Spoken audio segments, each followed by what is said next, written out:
प्रभु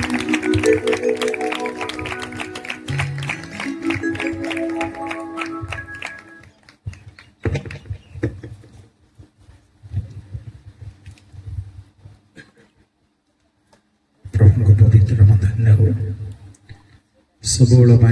से आश्चर्य महत पुणी से महत वाक्य भी आम मान छाड़ी देइछन्ति तांको आमे जुगानुक्रमे व्यवहार करिया भी ओ उपयुक्त व्यवहार करिबा भी सामान का हाथ रे ए संपत्ति दान करि जाइछन्ति तेणु तांको पवित्र नाम धन्य हो जेकोसी जगतर सामाजिक घटना हो कि आध्यात्मिक घटना हो सबु घटना उपरे आधारित पुस्तक होची केवल बाइबल आउ ता छड़ा प्रमाण युक्त जाको कहा जाए प्रमाण युक्त वाक्य कहा जाए बाइबल विभिन्न जगह रे आपण देखिबे तुम्बर प्रमाण वाक्य अनुसार परमेश्वरंकर वाक्यर नाम को प्रमाण युक्त वाक्य बोली कहा जाए तेणु प्रभु को गौरव नाम धन्य हो एपरि एक महत विषय से आम हाथ रे बिना मूल्य रे छाड़ी दी जहाँ को आमे सद्व्यवहार करने कारण सद्व्यवहार अर्थ होची ख्रिस्टियन भाई बहन माने भलरे जानिबा दरकार गोटे उदाहरण गोटे मन पड़ुछ मते पूर्व पुरुष माने देइथिबा उदाहरण गोटे निरीह मांकर गोटे पुओ से आर्मी गले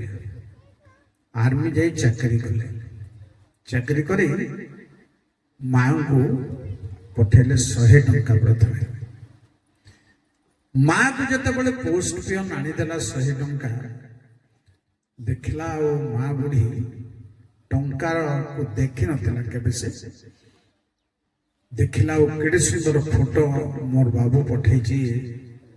देशरो बोली से फोटो को टंका नोट 100 टंका नोट को जाऊ पछपट मारी देइके चुली रांधवा चुली पाखरे से कांथरे मारला मोर बाबूर फोटो मो पठेवा फोटो मो देखो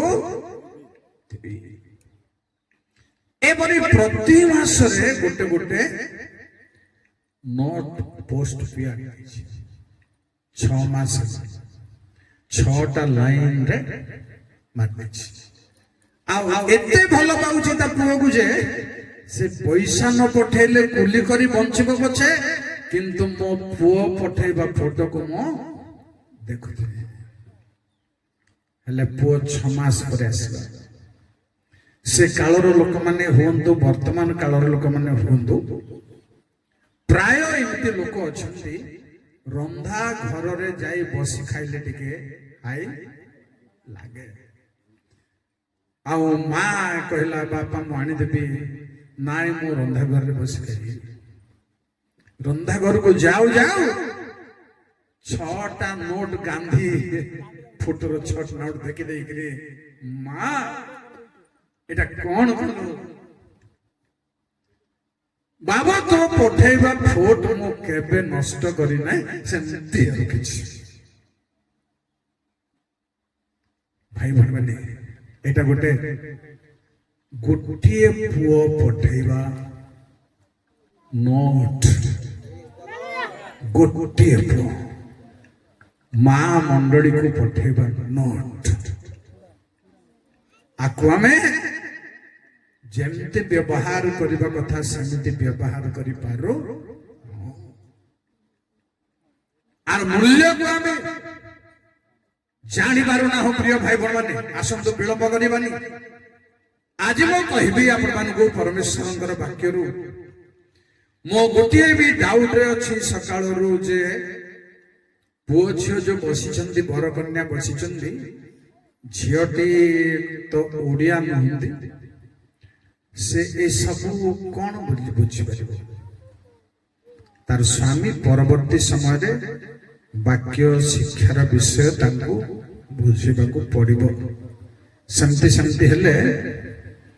लाइफ क्रिएट करिबो ईश्वरंकर वाक्य छडा आउ किछि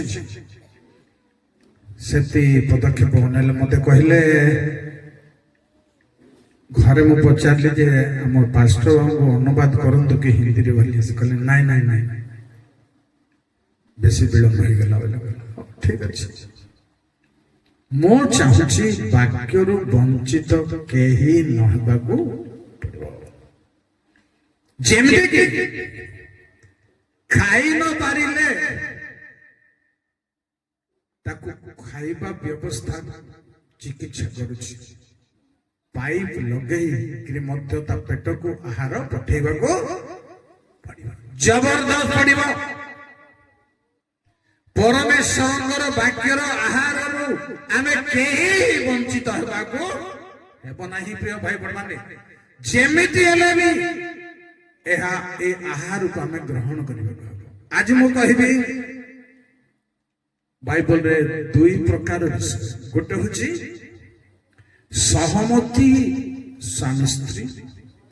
आउ गोटे होची परस्पर विपरीत बुझामणा स्वामी स्त्री र परिणाम कण स्वामी स्त्री ठीक बुझामणार स्वामी स्त्री परिणाम कौन ठीक बुझामणा नथिबा स्वामी स्त्री परिणाम कण यह एक चिंतार विषय निश्चित भाव आज स्वामी स्त्री भल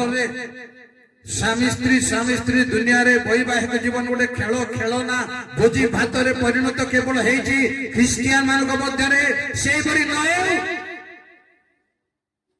आम मध्य आपण मध्य से भली न हो बहुत बड़ गुरुत्वपूर्ण कारण पृथ्वी रे मनुष्य पृथ्वी जिते परमेश्वर करने को चाहिए आदमिक वर्ल्ड करने को चाहिए स्वामी स्त्री लक्ष लक्ष असंख्य असंख्य जनता हे जाऊ स्वामी स्त्री हे जंतु हे परिधंता किंतु करना स्वामी स्त्री भाव तेणु शुणु प्रिय भाई मैंने स्वामी स्त्री जितेक दुनिया रे अच्छे आमे प्रथमे कहबी परस्पर मध्य बुझामणा ठीक नथिबा स्वामी स्त्री परिणाम किपरि भयंकर जेणु ताहार प्रथम पुरुष स्त्री मध्यरु आदम ईश्वरंकर आदेशर विपरीत ज्ञान अच्छी सब अच्छी भाव विचार अच्छी बोली भावगिरी कहले प्रभु इति करछन्ति सेति कहछन्ति किंतु आदेश बाहरे से स्त्री रो बुझामणा होछि स्त्री रो ज्ञान भाव विचार होछि परमेश्वर को आदेश बाहरे अछि जा द्वारा सारा संसार आज बेकार कारण आदम कहले तमे जो स्त्री को संगीन हेबा को देइथिलो ठीक बुझ न पारिबा जको स्वामी मध्य तार कथार फल पड़ जाबार चांस अछि पड़ जाबार संभावना अछि प्रिय भाई बहन ए होछि संक्षिप्त व्याख्यान करू कहूछ म आपन को प्रथम द्वितीय सुनंदु प्रथम सामुएल 25 पर्व कथा जड़े बड़ लोक स्वामी बड़ लोक अबिगल स्वामी धनी लोक बड़ लोक ना अच्छी किंतु गाँ नहीं लिखाई बाइबल तार संपत्ति एति गोरु गाय छेली मेंढा एति तार सब एमिति मात्र से कुकर्म आउ कटु स्त्री को हो भाई को हो बंधु को हो बाप को हो माँ को हो जा को हो तार कथबार्ता सब कटु हसी कुकर्म करे तार विपरीत रे तांग स्त्री ସୁନ୍ଦର ଆଉ ବୁଦ୍ଧିମତୀ। ସମ୍ପୂର୍ଣ୍ଣ ପରସ୍ପର ବିପରୀତର ପରିଣାମ। ଭାଇ ଭଉଣୀ ମାନେ ତାର ପରିଣାମକୁ କହିବା ଦରକାର ନାହିଁ, ଭଲରେ ହେତୁରେ ଶୁଣିବା ଦରକାର ଯେ ସ୍ୱାମୀ ତାର ବିପରୀତ ଯୋଗୁ ପରିଣାମ ଘଟିଲା, ପରିବାରକୁ ଧ୍ୱଂସ ଆସିବାର ପରିଣାମ ଘଟିଲା। ଭଲରେ ଶୁଣନ୍ତୁ, ବାଇବଲରେ ଲେଖା ହେଇଛି ଦୁଇ ଜଣ ସ୍ୱାମୀ ସ୍ତ୍ରୀ ବୋଲି ଲେଖା ହେଇନି କି ପୁରୁଷ ବୋଲି ଲେଖା ହେଇନି, ଦୁଇ ଜଣ ପୃଥିବୀରେ ଏମାନଙ୍କୁ ରଖାଯାଇଛି ଯେ ଏକ ହୋଇ ଯେବେ ପ୍ରାର୍ଥନା କରିବେ ଯାହା ବି ମାଗିଲେ ତାହା ସିଦ୍ଧ ହେବ। କାହିଁ କେବେଠୁ ହଉଛି ଚିନ୍ତା କରୁନାହାନ୍ତି? କେବେଠୁ ହେଲାଣି? ଆକୁ ଭଲ ଭାବରେ ଚିନ୍ତା କରିବା ଦରକାର। ଏଠି କିଏ ଅଛନ୍ତି? ସ୍ୱାମୀ ସ୍ତ୍ରୀ ଅଛନ୍ତି। ଏଠି ପ୍ରଭୁଙ୍କ ସେବକ ଅଛନ୍ତି, ସାଧାରଣ ଲୋକ ନୁହନ୍ତି। ପ୍ରଭୁଙ୍କ କାର୍ଯ୍ୟ କରିବା ଲୋକ ଦୁଇ ଜଣ ଏବଂ ସ୍ୱାମୀ ସ୍ତ୍ରୀ ଦୁଇ ଜଣ ହିଁ ଜଗେ, ଆଉ କେହି ନାହିଁ। ତାହା ମୁଁ କହିବାକୁ ଯାଉନି, କିନ୍ତୁ ଭଲ ବୁଝି ନପାରି କଟୁ ଭାଷୀର ଭାବ ବିଚାର ଅନୁସାରେ ସେ ଉତ୍ତର ଦେଇ ଦାଉଦର ଚେଲାମାନଙ୍କୁ ଉତ୍ତର ଦେଇ ଆଜିକାଲି ଅନେକ ମୁନିବ ମାନେ ମାନଙ୍କୁ ବିଗିଡି ଦାସ ମାନେ ବୁଲୁଛନ୍ତି, କାହାର କିଛି ହେଉନାହିଁ। ତାର ସ୍ତ୍ରୀ ତା ସାଙ୍ଗରେ ସେତେବେଳକୁ ବୁଝିପାରିଲେ? ଭାବି ଚିନ୍ତି ଆଗକୁ ଭାବ ବିଚାର କରି ଯିବା କଥା, ଆଲୋଚନା କରିବା କଥା ନଥିଲେ। ସେଥିପାଇଁ ସେ ଦାଉଦଙ୍କୁ କହିଲେ ଆପଣ ଯାହା ଯୋଉମାନଙ୍କୁ ପଠେଇଥିଲେ ସେମାନଙ୍କୁ ମୁଁ ଦେଖି ପରସ୍ପର ସମ୍ପନ୍ନ ବିପରୀତ। এই স্বামী স্ত্রী সুন্দর থাইপারে, ধনরত্ন থাইপারে, ସବୁ ଥାଇପାରେ ପ୍ରିୟ ଭାଇ ମାନେ, କିନ୍ତୁ ଈଶ୍ୱରଙ୍କ ସେବାରେ ଏକତା ନାହିଁ। ଜାଣିଛନ୍ତି, ଯେତେବେଳେ ଆମେ ପରିବର୍ତ୍ତନ ହେଲୁ, ମୁଁ ପାଗଳ ହେଇ ସବୁ ଦେଲା ବେଳକୁ ମୋ ସ୍ତ୍ରୀଙ୍କର ଅଣ୍ଟାରେ ଗୋଟେ କମର ପକେଇଥିଲି, କାନରେ ଅଛି ସୁନା। ମୁଁ କହିଲି ତାକୁ ଦେଇପାରିବି, ମୁଁ ଦେବିନି ବୋଲି କହିଲା। ଆସିବ କଣ୍ଟା ପ୍ରଭୁ ପକେଇବେ, ମାଛ କଣ୍ଟା ତ ସେତେବେଳକୁ ତୋଠୁ ବାହାରି ପଡ଼ିଲୁ। ଗାଁ ଛାଡ଼ିଲୁ, 2 ବର୍ଷ ଖଣ୍ଡେ ଗାଁରେ ରହିକି ଗାଁ ଛାଡ଼ିଲା ପରେ ବାହାରକୁ ଗଲା ପରେ ସେ କହିଲେ ମୁଁ ଦେଇଦେବି ସବୁ। କଣ୍ଟା ଲାଗିଲା କେତେ? ମୁଁ ମାନେ ଭାବିଲି ମାଛ କଣ୍ଟା ଲାଗିଲା କେତେ? ସେ ଯେବେ କଣ୍ଟା ଫିଙ୍ଗିବେ ପ୍ରିୟ ଭାଇ ମାନେ, କେହି ରହିପାରିବ ନାହିଁ ଗଭୀରରେ। ତେଣୁ ଏକମତ ପ୍ରଭୁଙ୍କ ସେବାରେ ହେବାର ଜରୁରୀ ସ୍ୱାମୀ ସ୍ତ୍ରୀ ନ ହେବା ଫଳରେ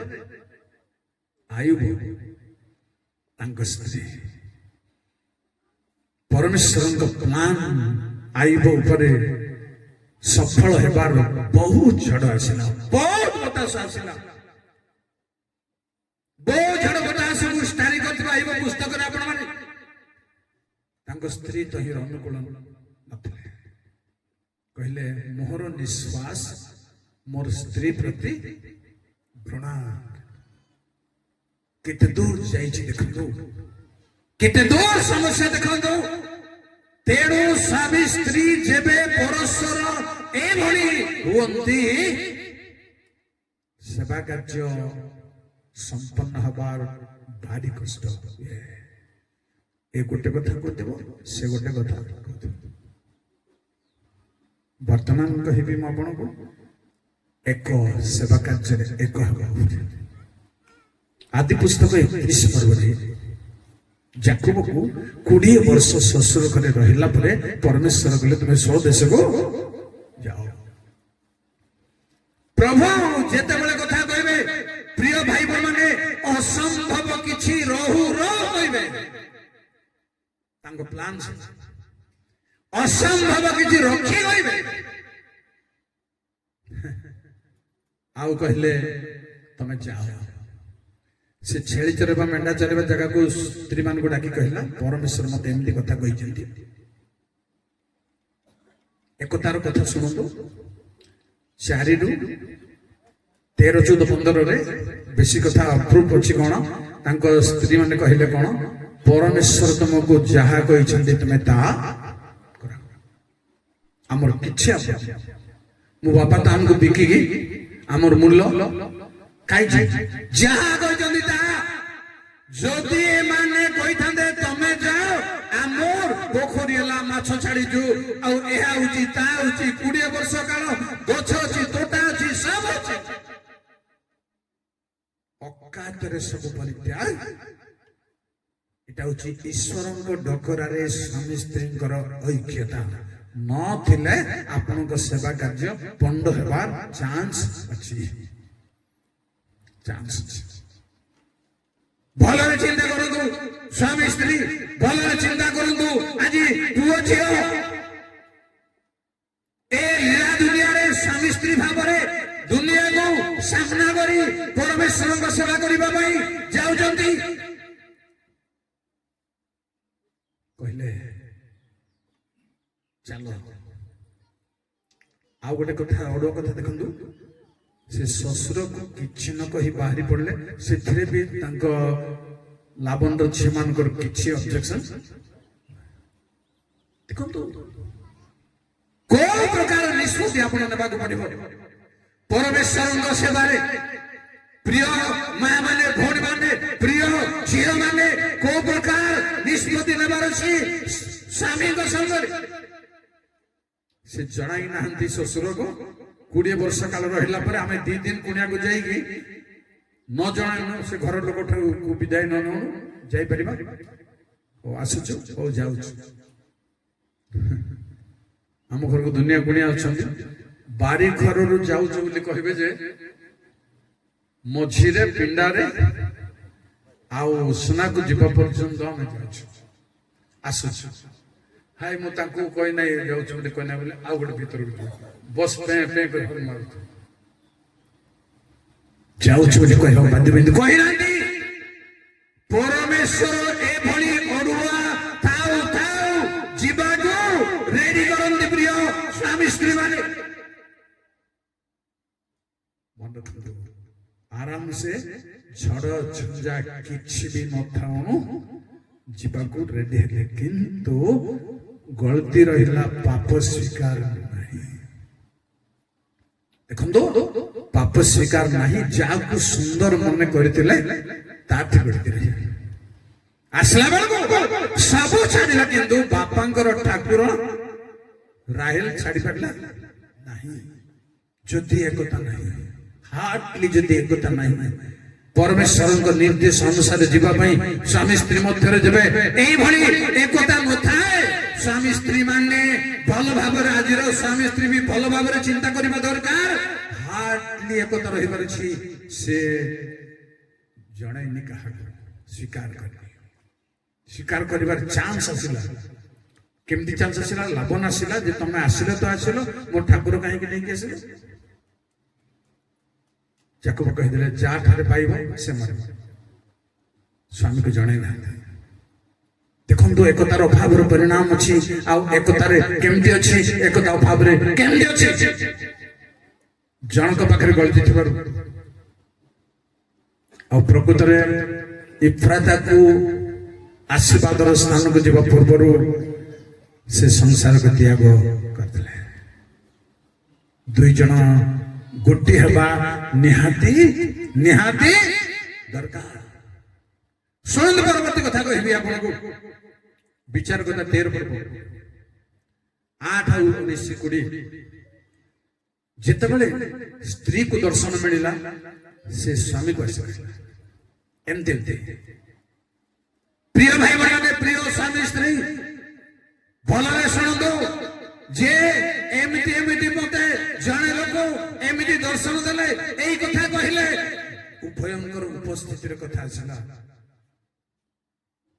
ସେତେବେଳେ ସ୍ୱାମୀ ସ୍ତ୍ରୀ ଏକତା ପୂର୍ବକ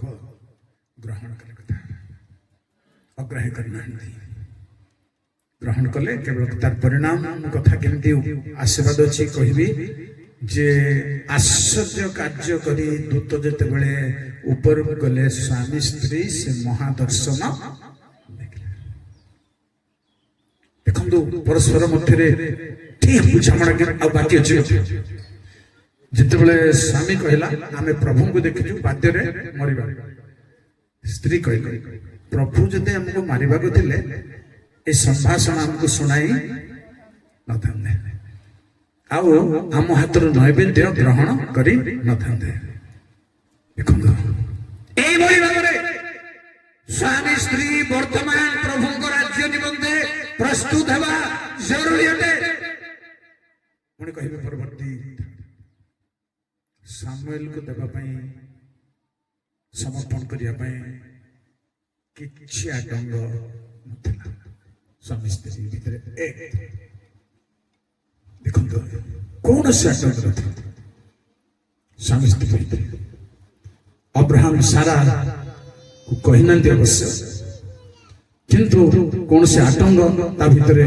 ନଥିଲା। କୌଣସି କାରଣରୁ ବାହାରକୁ ଯିବା ପାଇଁ, ବିଦେଶକୁ ଯିବା ପାଇଁ, ତମ୍ବୁରେ ରହିବା ପାଇଁ, ଘର ତିଆରି ନ କରିବା ପାଇଁ, ସାରା ଜୀବନ ତମ୍ବୁରେ ବସବାସ କରିବା ପାଇଁ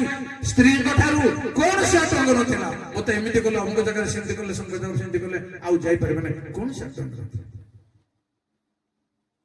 ଆଉ ସାମୁଏଲକୁ ଦେଖିବା ପାଇଁ ପ୍ରତିବର୍ଷ ପ୍ରଥମ ସାମୁଏଲ 2:18-19 ପ୍ରତିବର୍ଷ ଚୋଗା ଖଣ୍ଡେ ନେଇ ଆରାଧନା କରିବା ପାଇଁ ଯାଉଥିଲେ। କାରଣ କଣ ମାନେ ଶେଷ କଥା ମୁଁ କହିବି ଆପଣମାନଙ୍କୁ। ପ୍ରଥମ କରନ୍ତି 9:5 କୟାଫା ବିଶ୍ୱାସିନୀ ସ୍ତ୍ରୀ ବାହା କରି ସାଙ୍ଗରେ ନେଇ ପରମେଶ୍ୱରଙ୍କ ସେବାରେ ଯାଉଥିଲେ। ଲୁକ 1:4-6 କହିବି ଯେ ଜହନ ଯୁବକଙ୍କର ବାପା ମା ପ୍ରଭୁଙ୍କ ସେବାରେ ଆଜ୍ଞା ପାଳନ କରିବାରେ ଧାର୍ମିକତାର ଅନୁବର୍ତ୍ତୀ ହେବାରେ ସ୍ୱାମୀ ସ୍ତ୍ରୀ ରାଇଟ୍ ଥିଲେ। ଏହା ହେଉଛି ଶକ୍ତିଯୁକ୍ତ ଭାବରେ ପରମେଶ୍ୱରଙ୍କ ସେବା ଆଗକୁ ଯିବାର ଚାନ୍ସ ଅଛି। ପ୍ରିୟ ଭାଇ ମାନେ, ଯଦି ଆପଣଙ୍କୁ ସ୍ତ୍ରୀକୁ ଛାଡିବା ପାଇଁ ପ୍ରଭୁ କହିଛନ୍ତି ଆପଣ ବୁଝିବେ, ପ୍ରଭୁ ବୁଝିବେ, କିନ୍ତୁ ମୁଁ ଚିନ୍ତା କରିଥିଲି ଦିନେ ମୋ ପରିବାର ପରେ ସାରା ଜୀବନ ପରିତ୍ୟାଗ କରିବି। ମୋର ଲାଷ୍ଟ ରାତ୍ରିରେ ପ୍ରଭୁ କହିଲେ ପ୍ରଥମ ଗଣ୍ଡି 7:26-27 ପଢ ବୋଲି କହିଲେ। ଆପଣଙ୍କୁ ମୁଁ କହିବି ସେଥିରେ ଲେଖା ହେଇଛି 27ରେ ଯେ ସ୍ତ୍ରୀ ସହିତ ଆବଦ୍ଧ ମୁକ୍ତ ହେବାକୁ ଚେଷ୍ଟା ନ କର। ମୋର ସବୁ ଯୋଗାଣ ଯନ୍ତ୍ର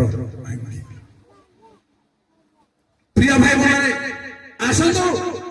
ଏଇପରି ଭାବରେ ଯେବେ ଏକତା ଥାଏ ପ୍ରଭୁ ଆପଣଙ୍କ ଜୀବନରେ, ବରକନ୍ୟାଙ୍କ ଜୀବନରେ, ସ୍ୱାମୀ ସ୍ତ୍ରୀଙ୍କ ଜୀବନରେ ତାଙ୍କ ସଂକଳ୍ପକୁ ସଫଳ କରିବେ।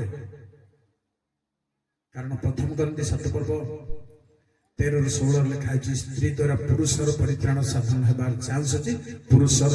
ଧାର୍ମିକତା ଦ୍ୱାରା ସ୍ତ୍ରୀ ଉପରେ ପ୍ରଭାବ ପଡ଼ିବାର ଚାନ୍ସ ଅଛି। ଯେବେ ଏପର୍ଯ୍ୟନ୍ତ କିଛି ଅଡୁଆ ଆପଣଙ୍କ ସ୍ତ୍ରୀ ପାଖରେ ଅଛି କି ପୁରୁଷ ପାଖରେ ଅଛି, ଅଧିକ ପ୍ରଭୁଙ୍କ ନିକଟବର୍ତ୍ତୀ ହେବା ଦ୍ୱାରା ପ୍ରଭାବ ନିଶ୍ଚୟ ପଡ଼ିବାର ଚାନ୍ସ। ନିମ୍ନ ଦିନେ ଆଜି ଏକତା ନଥିଲେ ବି ଏକତା କରିବେ ହିଁ କରିବେ। ଏମାନଙ୍କର ସେମାନଙ୍କର ପିଲା ଛୁଆଙ୍କୁ ମଧ୍ୟ ସୂଚି ପବିତ୍ରତାର ଘୋଷଣା ଅଛି। ତେଣୁ ସ୍ୱାମୀ ସ୍ତ୍ରୀ ମଧ୍ୟରେ ଏଭଳି ଆଧ୍ୟାତ୍ମିକ ଏକତା ଦୃଢ ସବୁବେଳ ପାଇଁ ରହିବା ନିହାତି ଦରକାର। ପ୍ରଭୁ ଆଜିର ସ୍ୱାମୀ ସ୍ତ୍ରୀଙ୍କୁ ପୁଣି ଆମମାନଙ୍କୁ ଆଶୀର୍ବାଦ କରନ୍ତୁ, ପ୍ରାର୍ଥନା କରିବେ। ସର୍ବଶକ୍ତିମାନ ମହିମାମୟ ଗୌରବ ସମ୍ଭ୍ରମୟ ପ୍ରଭୁ ତମ ପବିତ୍ର ଆଶ୍ଚର୍ଯ୍ୟ ନାମ ଧନ୍ୟ ପ୍ରଭୁ। ସମସ୍ତ ପ୍ରକାର ଆଶୀର୍ବାଦ ଅନୁଗ୍ରହର ଆଗର ପରମେଶ୍ୱର ଏପରି ମଣ୍ଡଳୀ ମାନଙ୍କରେ ସବୁ ପରିବାରରେ ସ୍ୱାମୀ ସ୍ତ୍ରୀ ଉପରେ ଆଧାରିତ ତୁମର ସଂକଳ୍ପ ଅଛି। ସେଭଳି ସଂକଳ୍ପ ସଫଳ ହେଉ। ଓ ବର୍ତ୍ତମାନ ବସ୍ତୁର ସ୍ୱାମୀ ସ୍ତ୍ରୀ ପୁଅ ଝିଅଙ୍କୁ ସମର୍ପଣ କରି ପ୍ରାର୍ଥନା କରୁଛି ପ୍ରଭୁ ପରସ୍ପର ମଧ୍ୟରେ ତୁମ ଆହ୍ୱାନର ସଂକଳ୍ପକୁ ସମ୍ପୂର୍ଣ୍ଣ ସକ୍ରିୟ କରିବା ପାଇଁ ଯେପରି ସମର୍ପଣ ତ୍ୟାଗ ଜୀବନ ଯାପନ କରନ୍ତି ଉଭୟ ଏଥିପାଇଁ ଆତ୍ମିକ ଭାବରେ ଆଶୀର୍ବାଦ କରିବ, ପାରିବାରିକ ଭାବରେ ଆଶୀର୍ବାଦ କରିବ। ଗୌରବ ମହିମା ତୁମର ଭାଇ ହେମନ୍ତକୁ ତାଙ୍କ ସ୍ତ୍ରୀ ପିଲାମାନଙ୍କୁ ପରିବାରକୁ ମଧ୍ୟ ଆଶୀର୍ବାଦ କର। ଗୌରବ ମହିମା ତୁମର ତ୍ରାଣକର୍ତ୍ତା ପ୍ରଭୁ ଯୀଶୁଙ୍କର ପ୍ରାର୍ଥନା କଲେ।